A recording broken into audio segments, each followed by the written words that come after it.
Have you ever felt like the entire world presses in on you, and all you crave is one small moment of peace?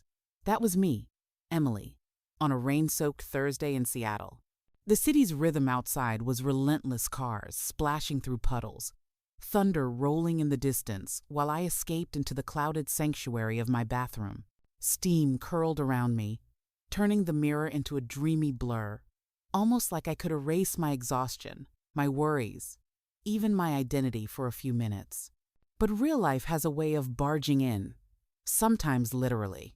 The bathroom door creaked open, and my 15-year-old son Ryan called out, "Mom, did you see my history homework folder?"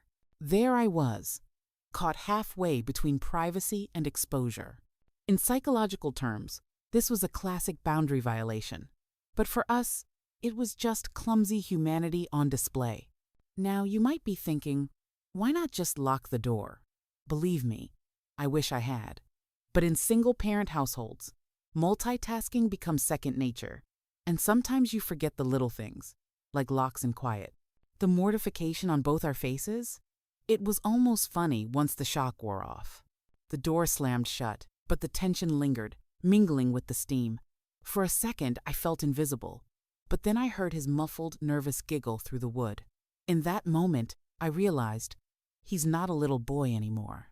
He's caught somewhere between childhood innocence and the awkwardness of adolescence, that liminal zone where independence and mistakes go hand in hand. Let me tell you, parenting a teenager is like navigating emergent behavior in a complex system. You think you understand the rules. Then suddenly, new patterns emerge. That rainy evening, as the water dripped and my heart pounded, I knew an awkward accident had just opened a door neither of us could shut so easily again. So, what happens after the door slams and the embarrassment fades? I'll admit, I considered tiptoeing past the whole thing, pretending it never happened. But the emotional weight hung in the air. When I emerged, Ryan sat on the couch, his textbook spread out like a defensive shield. His cheeks were as pink as the sunset after a storm. This is the moment where many parents panic. Do I lecture? Do I joke? Instead, I took a breath. "Ryan, it's okay, but you need to knock before entering, especially the bathroom. Privacy matters." He nodded, a little older in that moment, and apologized not just for the mistake, but for not seeing me as someone with her own needs. Now, you might be wondering, isn't it obvious to knock? Here's the thing. In families, boundaries aren't always clear. In developmental psychology, there's this concept called individuation, the process where teens start seeing their parents as real people, not just providers. We talked not just about rules, but about respect.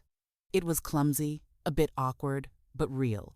Have you ever had a conversation that started with an accident and ended with a breakthrough? That was us, sitting beneath the drumming rain, talking about trust and space. He promised to knock. I promised to respect his privacy too. Suddenly, we were equals, navigating new social contracts together. Conflict resolved? Not instantly, but something subtle shifted a recognition that small accidents can spark big changes. That night, embarrassment became empathy, and a simple mistake opened the door to understanding. Fast forward a few weeks. The storm has passed, but its impact lingers. You might ask, do these moments really matter? Let me tell you a story.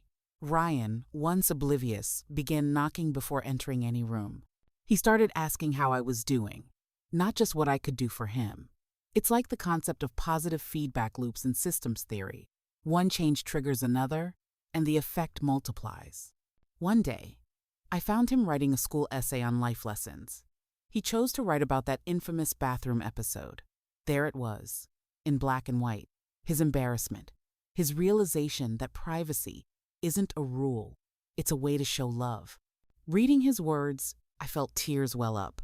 Isn't that what every parent hopes for? That the messy, awkward moments become stepping stones for growth. And now you might be thinking, wasn't it all just a little incident? Sure, but in behavioral psychology, these small moments can act as keystone events, tiny pivots that set the direction for bigger changes. Ryan's awareness deepened, and so did our trust. Years from now, When we laugh about the bathroom incident, I know it'll stand for more than just embarrassment. It marked the day my son truly began to see me, not just as mom, but as a person deserving of privacy and respect. That's the real transformation. So remember, sometimes life's greatest lessons sneak in disguised as awkward accidents.